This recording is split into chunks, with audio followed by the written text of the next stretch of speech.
Sudah lebih dari 1 bulan ya kita tidak bertemu. Kangen rasanya, kepingin sekali Kak Pauline bisa berkumpul bersama dengan anak-anak.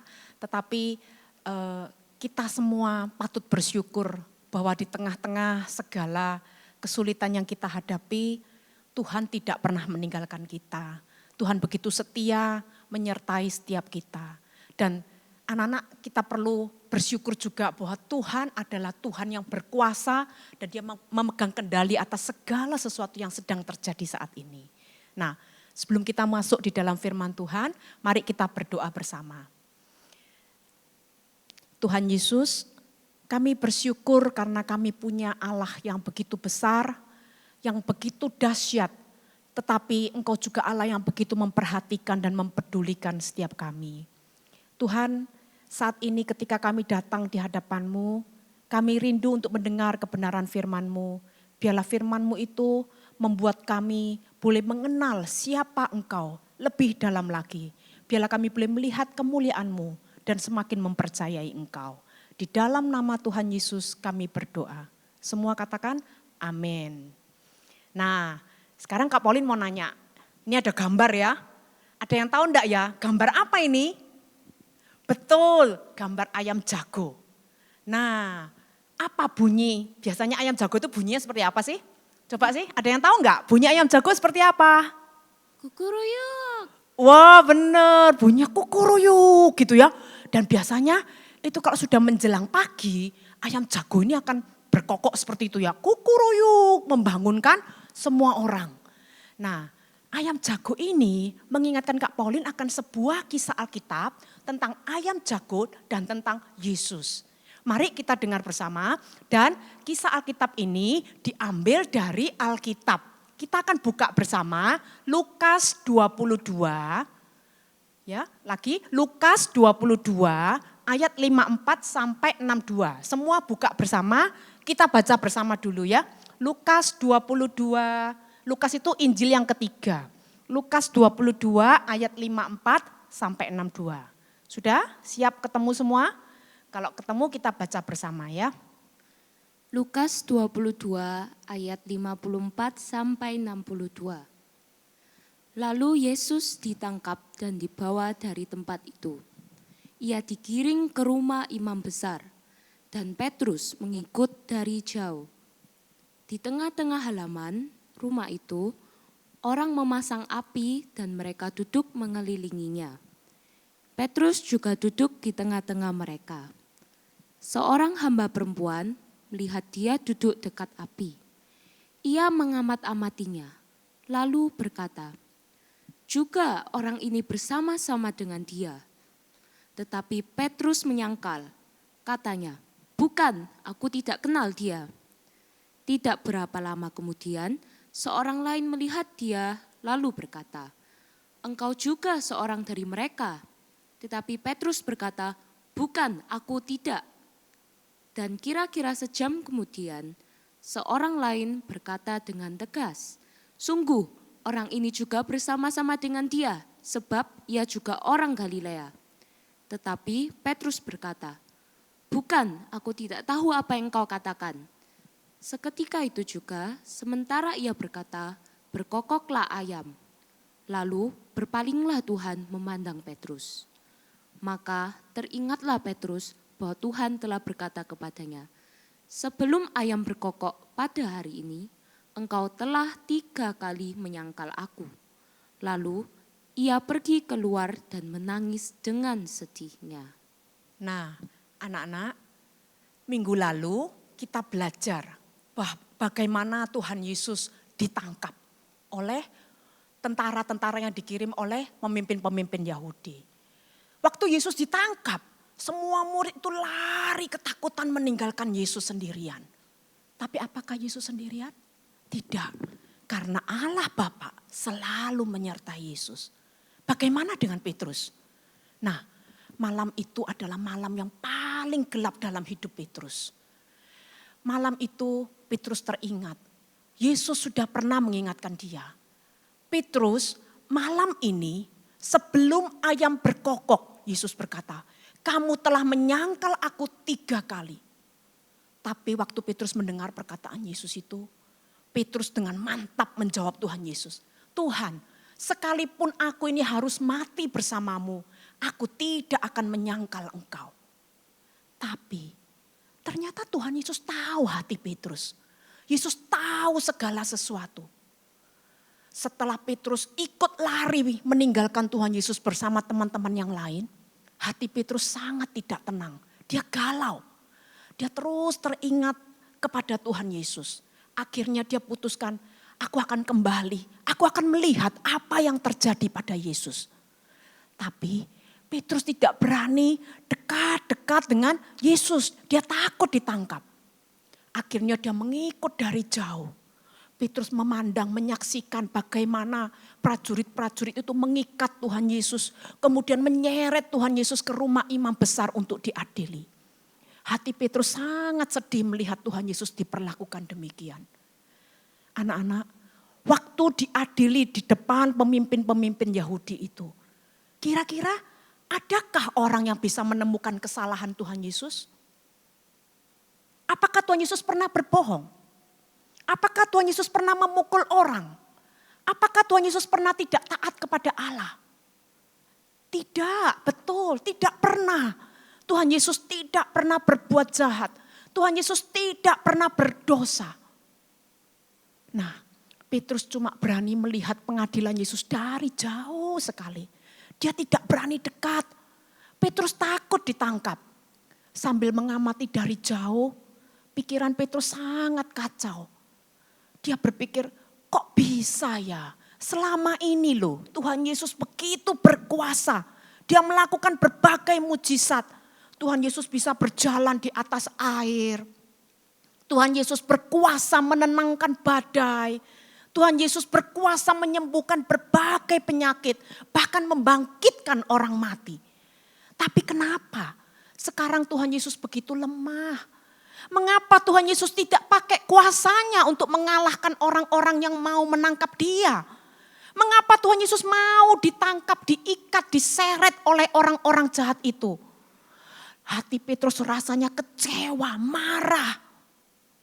Akhirnya Petrus pikir, aku akan mengamati Yesus, dan dia ikut duduk di antara orang-orang yang berkumpul di halaman rumah imam besar.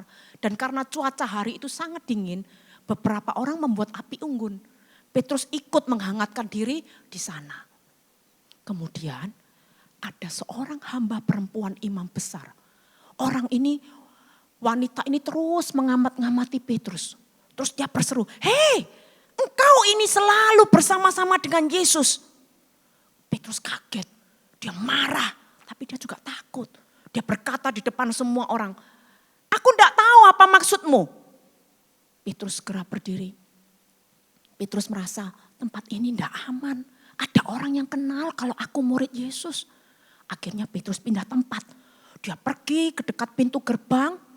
Di sana tiba-tiba ada seorang hamba lain yang datang mendekati Petrus. Melihat Petrus, terus hamba ini sekali lagi berkata, orang ini selalu bersama-sama dengan Yesus. Dengan gugup Petrus berdiri menyangkal. Kali ini sambil bersumpah dia bilang, sumpah aku tidak kenal siapa itu Yesus. Akhirnya Petrus pindah tempat lagi. Tidak lama kemudian orang-orang yang ada di situ semua mengerumuni Petrus dan berkata, kami yakin kamu ini murid Yesus. Petrus makin gugup, dia makin takut. Dia tidak mau ditangkap bersama dengan Yesus. Maka dia mulai mengutuk dan bersumpah. Apa maksud kalian? Aku tidak kenal Yesus. Allah mengutuk aku kalau aku punya hubungan dengan Yesus. Waktu Petrus sedang berbicara itu, tiba-tiba dia mendengar ayam berkokok. Kukuruyuk. Petrus kaget. Tiba-tiba dia sadar. Dengan gemetar dia memandang sekelilingnya. Orang-orang yang tadi mengatakan dia murid-murid Yesus. Dia gemetar memandang orang-orang itu. Saat itu ketika ayam berkokok itu, Alkitab berkata, Tuhan Yesus menoleh ke belakang, memandang Petrus, muridnya yang sudah tidak setia itu. Petrus juga melihat Tuhan Yesus sedang memandang dia. Petrus melihat mata Yesus yang memandangnya. Ternyata bukan dengan kemarahan, Tetapi Yesus memandang kepada Petrus dengan penuh belas kasihan. Maka Petrus teringat pada perkataan Tuhan Yesus.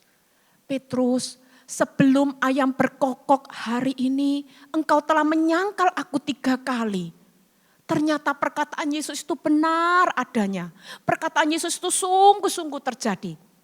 Dan Petrus sangat menyesal. Mengapa tadi aku menyangkali Tuhanku, bahkan dengan bersumpah lagi. Hanya takut kepada manusia. Anak-anak, padahal selama ini kita tahu Petrus itu adalah seorang murid yang sangat dekat dengan Yesus. Selama ini Petrus selalu paling berani. Dia minta Yesus suruh dia jalan di atas air. Petrus ini paling percaya bahwa Yesus adalah anak Allah sang penyelamat.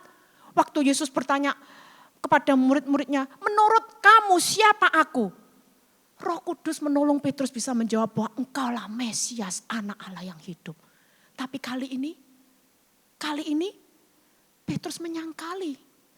Dia berkata dia tidak kenal Tuhan Yesus. Akhirnya dengan hati yang sangat hancur, Petrus pergi keluar. Dia menangis dengan sedih. Petrus merasa sangat berdosa karena dia sudah menyangkal Yesus yang sangat mengasihi dia. Tadinya Petrus mengira dia mengasihi Yesus melebihi apapun juga.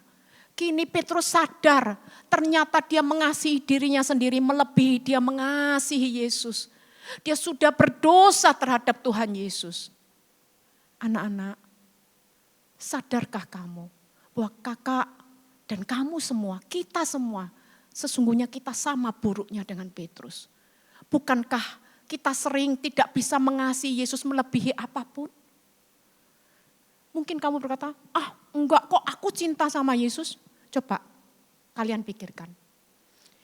Seringkali kita ini lebih mengasihi diri kita daripada Tuhan. Ketika kita punya pilihan, kita mau main gadget, main game, atau kita mau baca Alkitab.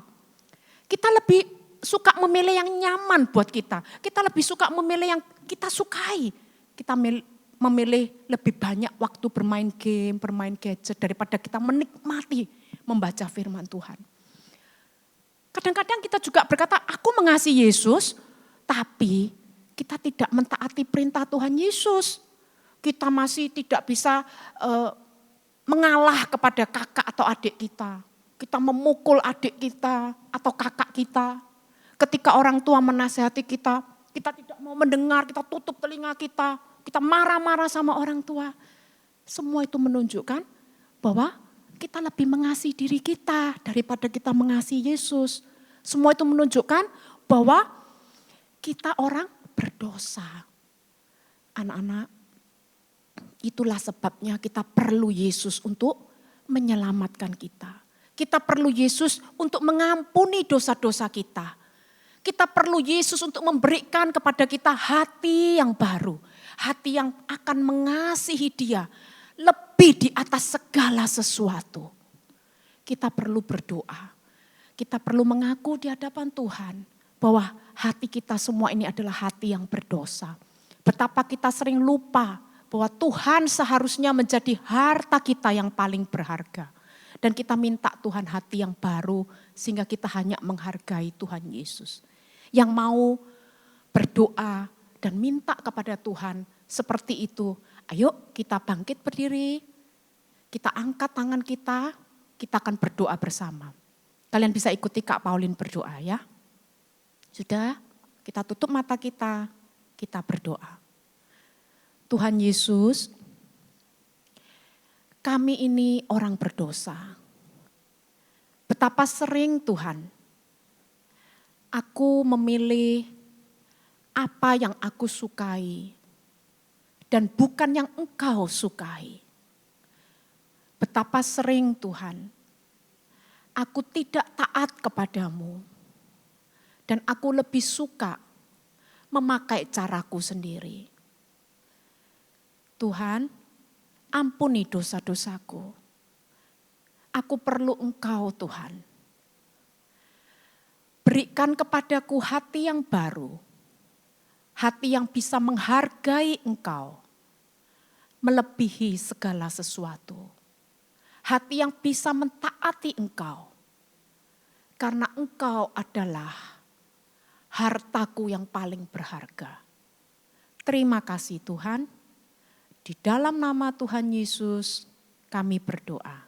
Semua katakan amin. Nah, kita sudah selesai belajar firman Tuhan. Kita akan menghafal ayat ini. Kak Pauline tahu ada banyak dari kalian yang sudah menghafal karena ada papa mama yang mengirimkan ya video-video bagaimana kalian sudah bisa menghafal. Dan kalian tahukah hafalan kita hari ini sama seperti apa yang tadi Kak Pauline ceritakan. Kita ini hatinya penuh dosa, iri, ya mementingkan diri sendiri seperti Petrus itu. Ya, sehingga sering kemudian terjadi kekacauan, terjadi perbuatan jahat. Karena itu kita semua perlu Yesus untuk mengampuni kita. Untuk memberi kita hati yang baru. Sehingga kita tidak lagi mudah untuk iri hati. Sehingga kita tidak lagi mementingkan diri kita. Tetapi kita mementingkan Tuhan. Kita penuh dengan kasih Tuhan. Ayo kita hafal bersama ya. Semua yang berbahasa Indonesia dulu ya, kita hafal bersama. 1, 2, 3. Yakobus 3 ayat 16. Lagi alamatnya 1, 2, 3. Yakobus 3 ayat 16. Di mana ada iri hati dan mementingkan diri sendiri, di situ ada kekacauan dan segala macam perbuatan jahat. Lagi sekali ya yang Indonesia ya. 1, 2, 3. Yakobus 3 ayat 16. Di mana ada iri hati dan mementingkan diri sendiri, di situ ada kekacauan dan segala macam perbuatan jahat. Oke, sekarang yang Inggris. Kita mulai ya. 1, 2, 3. James 3 verse 16. For where you have envy and selfish ambition, there you find disorder and every evil practice. Satu kali lagi ya, one more time. 1, 2, 3. James 3:16. For where you have envy and selfish ambition, there you find disorder and every evil practice. Puji Tuhan, Kak Pauline percaya anak-anak semua sudah bisa menghafal. Dan kita selalu berdoa minta Tuhan menolong kita menghidupi kebenaran firman Tuhan. Sampai ketemu, Tuhan Yesus memberkati.